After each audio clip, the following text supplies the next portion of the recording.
আসসালামু আলাইকুম। BBC news 29 এ আপনাকে স্বাগত। শুরুতেই সংবাদ শিরোনাম, পরে বিস্তারিত। পুরোদমে ইসরায়েল, ফিলিস্তিন, ইরান, হিজবুল্লাহ যুদ্ধ চলছে। জানিয়ে দিব আমাদের হাতে থাকা সর্বশেষ গুরুত্বপূর্ণ আপডেট আন্তর্জাতিক সংবাদ। ইরানে মহানবী হযরত মুহাম্মদ সাল্লাল্লাহু আলাইহি সাল্লামকে অবমাননার দায়ে পপ তারকার মৃত্যুদণ্ড কার্যকর। জানিয়ে দিব ইরানে হামলা করতে চেয়েছিল ইসরায়েল, গোপন নথি ফাঁস। আরো জানিয়ে দিব উগ্রপন্থী ইউক্রেনীয়রা কিয়েভে মার্কিন প্রেসিডেন্টকে হত্যা করতে চেয়েছিল, ভয়াবহ আশঙ্কার কথা জানালেন বাইডেন। এবং আরো জানিয়ে দিব নেতানিয়াহু কিভাবে নিজেকে সবচেয়ে দুর্বল অবস্থানে ফেলে দিয়েছেন। সর্বশেষ জানিয়ে দিব ইসরায়েলি জোট সরকার থেকে বেরিয়ে যাচ্ছে উগ্রবাদী বেন গাবিরের দল, বন্দি বিনিময় চুক্তিতে বিরোধিতা। শুনছিলেন সংবাদ শিরোনাম, এরপর বিস্তারিত। তার আগে অনুরোধ থাকবে, ভিডিওটি যদি ভালো লেগে থাকে ভিডিওটিতে একটি লাইক এবং কমেন্ট করে জানিয়ে দিন ভিডিও সম্পর্কে আপনার মূল্যবান মতামত, এবং আরো কমেন্ট করে জানিয়ে দিন ভিডিওটি আপনি কোথা থেকে দেখছেন এবং শুনছেন। ইরানে মহানবী হযরত মুহাম্মদ সাল্লাল্লাহু আলাইহি সাল্লামকে অবমাননার দায়ে পপ তারকার মৃত্যুদণ্ড। মহানবী হযরত মুহাম্মদ সাল্লাল্লাহু আলাইহি সাল্লামের অবমাননার দায়ে এক পপ গায়ককে মৃত্যুদণ্ড দিয়েছে ইরানের একটি আদালত। বিতর্কিত এই পপ গায়কের নাম আমির হুসাইন মাকসুদুল ওরফে তালালু। ইরানি সংবাদ মাধ্যমগুলোর বরাত দিয়ে ব্রিটিশ সংবাদ মাধ্যম দ্য ইন্ডিপেন্ডেন্টের এক প্রতিবেদনে এই তথ্য জানানো হয়েছে। ইরানি পত্রিকা এতমাদের বরাতে বার্তা সংস্থা এএপি বলছে, সুপ্রিম কোর্ট কোন রাষ্ট্রপক্ষের কৌশলীর আপত্তি মেনে নিয়েছে এবং ব্লাসফেমি মামলার আগে দেওয়া 5 বছরের কারাদণ্ড বাতিল করছে। পত্রিকাটি জানিয়েছে, রাষ্ট্রপক্ষের আবেদনের পরিপ্রেক্ষিতে মামলাটি পুনরায় চালু করা হয় এবং এবার আসামিকে নবী হযরত মুহাম্মদ সাল্লাল্লাহু আলাইহি সাল্লাম এর অবমাননার দায়ে মৃত্যুদণ্ড দেওয়া হলো। তেহরানের প্রথম ফৌজদারি আদালত তাতালুকে মৃত্যুদণ্ড দেয়। তবে এই রায় এখনো চূড়ান্ত নয় এবং এটি সুপ্রিম কোর্ট চ্যালেঞ্জ করা যেতে পারে বলে গণমাধ্যমের প্রতিবেদনে বলা হয়েছে। তবে ইরানি গণমাধ্যম ইরানের ইন্টারন্যাশনালের খবরে বলা হয়েছে, তাতালুকে মৃত্যুদণ্ড দেওয়ার খবর দেশটির বিচার বিভাগ অস্বীকার করছে। বিচার বিভাগের জনসংযোগ কার্যালয় জানিয়েছে, এখানে কোনো চূড়ান্ত রায় দেওয়া হয়নি, তবে দ্য ইন্ডিপেন্ডেন্ট এর দাবির সত্যতা যাচাই করতে পারেনি। তালালু ইরানের আন্ডারগ্রাউন্ড সঙ্গীত শিল্পী। এর আগে তিনি 2023 সালের ডিসেম্বর নাগাদ তুরস্কে ইস্তাম্বুলে ছিলেন। পরে তাকে ইরানে প্রত্যাপন্ন করা হয় এবং তখন থেকেই তিনি আটক। জাপ পপ এবং আর&বি সঙ্গীতের জন্য পরিচালিত তালালু এর আগে বেশ্যাবৃত্তি প্রচারের অভিযোগে 10 বছরের সাজাপ্রাপ্ত হন এবং তার বিরুদ্ধে রাষ্ট্রবিরোধী প্রচারণা এবং অশ্লীল বিষয়বস্তু প্রকাশের অভিযোগ আনা হয়েছিল। তবে বিতর্কিত ইমেজ থাকার পরও তিনি একসময় রক্ষণশীল ইরানি রাজনীতিবিদদের সঙ্গে সম্পৃক্ত ছিলেন। এমনকি 2017 সালে ইরানের প্রেসিডেন্ট ইব্রাহিম রাইসির সঙ্গে একটি টেলিভিশনের সাক্ষাৎকারে অংশ নেন। এছাড়া তিনি 2015 সালে ইরানের পারমাণবিক কর্মসূচি সমর্থন করে একটি গান প্রকাশ করেন। তবে 2018 সালে যুক্তরাষ্ট্র এই চুক্তি থেকে বেরিয়ে যাওয়ার পর কর্মসূচিও বাধার মুখে পড়ে। ইরানে হামলা করতে চেয়েছিল ইসরায়েল, গোপন নথি ফাঁস। ইরানকে পুরোপুরি ধুলোয় মিশে দিতে বড়সড় আক্রমণের প্রস্তুতি নিয়ে ফেলেছিল ইসরায়েল, কিন্তু সেই অপারেশনের নীল নকশা তেহরানকে পাচার করছে মিত্র যুক্তরাষ্ট্রের এক গুপ্তচর। অভিযোগ উঠছে, ইরানের হামলার নীল নকশা এবং ইহুদিবাদীদের যাবতীয় গোপন পরিকল্পনা ইরানের হাতে তুলে দিয়েছে যুক্তরাষ্ট্রের গুপ্তচর। এই খবর প্রকাশ্যে আসতে তোলপাড় শুরু হয়ে গেছে। 2024 সালের অক্টোবরের মাঝামাঝি টেলিগ্রামে মার্কিন গুপ্তচর সংস্থা সেন্ট্রাল ইন্টেলিজেন্স এজেন্সি এক গুচ্ছ গোপন নথি ফাঁস হয়। সেখানে ছিল ইরানের সম্ভাব্য ইসরায়েলি আক্রমণের যাবতীয় রণকৌশল। সিআইএ এর গুপ্ত নথি ফাঁস হতেই বিষয়টি নিয়ে তদন্তের নামে ওয়াশিংটন। এই ঘটনায় গত বছরের নভেম্বরে কম্বোডিয়ার গ্রেপ্তার হন আসিফ উইলিয়াম রহমান। তার বিরুদ্ধে রাষ্ট্রবিরোধী, বিশ্বাসঘাতকতা এবং জাতীয় নিরাপত্তার তথ্য ফাঁসের অভিযোগ আনে সিআইএ। শুধু তাই নয়, ইরানের সঙ্গে ওই ব্যক্তির যোগাযোগ ছিল বলে জানিয়েছে ওয়াশিংটন। নিউ ইয়র্ক টাইমস জানিয়েছে, 2016 সাল থেকে সিআইএ তে কর্মরত রয়েছে আসিফ। পশ্চিম এশিয়ার যুদ্ধ শুরু হওয়ার পর তাকে সেখানকার গুপ্ত তথ্য জোগাড় করার দায়িত্ব নিয়েছিল ওয়াশিংটন। এই তথ্য তিনি যুক্তরাষ্ট্র এবং ইসরায়েলের প্রধান শত্রু ইরানের হাতে তুলে দেন বলে অভিযোগ রয়েছে।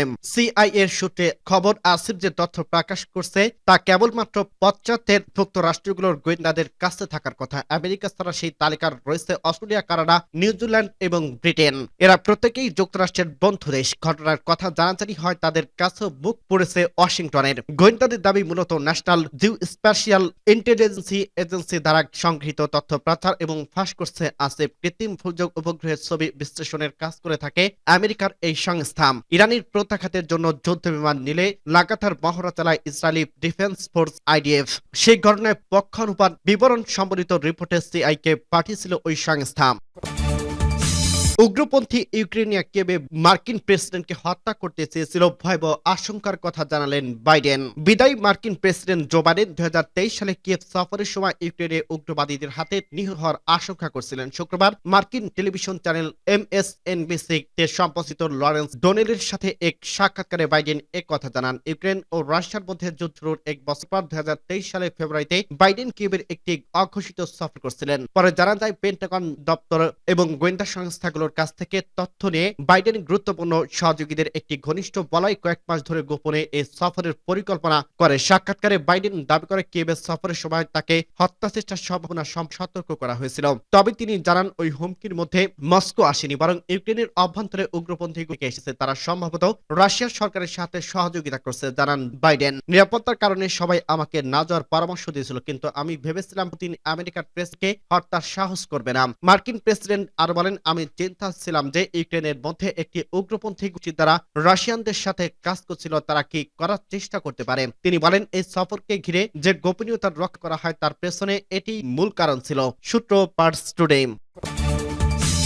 নেতানিয়াহু কিভাবে নিজেকে সবচেয়ে দুর্বল অবস্থানে ফেলে দিয়েছেন। ইহুদিবাদী ইসরায়েলের বিষয়ে বিশেষজ্ঞরা বিশ্বাস করেন যে প্রধানমন্ত্রী বেঞ্জামিন নেতানিয়াহু সম্ভবত সবচেয়ে দুর্বল অবস্থানে আছেন এবং তিনি এমন একটি চুক্তি সম্পর্কে জনমতকে বোঝানোর চেষ্টা করছেন যার সম্পর্কে নিজেরই আস্থা নেই। ইসরায়েলি ইস্যুতে বিশেষজ্ঞ এই বিশ্লেষকরা বিশ্বাস করেন যে প্রধানমন্ত্রী বেঞ্জামিন নেতানিয়াহু যুদ্ধবিরতি এবং বন্দি বিনিময়ের ইতিবাচক পথ সম্পর্কে ইহুদিবাদী জনমতকে বোঝানোর চেষ্টা করছেন, যদি তিনি নিজেও এতে বিশ্বাস করেন বলে মনে হয় না। পার্স টুডের অনুসারে ইসরায়েলি বিষয়ক সাংবাদিক এক বিশ্লেষক তামির আল মিশাল বলছে যে চুক্তি বাস্তবায়নের 2 দিন আগে স্থলভাগে শান্তি প্রতিষ্ঠা করতে ব্যর্থ হয়েছে ইসরায়েলি সরকার প্রতিরোধকারীদের বন্দি বিনিময়ে প্রথম পর্যায়ে বাধা দিয়েছেন। তিনি স্পষ্ট করে বলেন যে বন্দি বিনিময়ে প্রথম পর্যায়ে 33 জন ইহুদিবাদীকে মুক্তির অন্তর্ভুক্ত রয়েছে, যার মধ্যে অগ্রাধিকার ভিত্তিতে বেসামরিক মহিলা, সামরিক মহিলা এবং পুরুষদের পাশাপাশি মৃতদের দেহ অন্তর্ভুক্ত রয়েছে। প্রতিটি মহিলা ইহুদিবাদী বন্দির জন্য 33 জন ফিলিস্তিনি মহিলা বন্দীকে মুক্তি দিতে হবে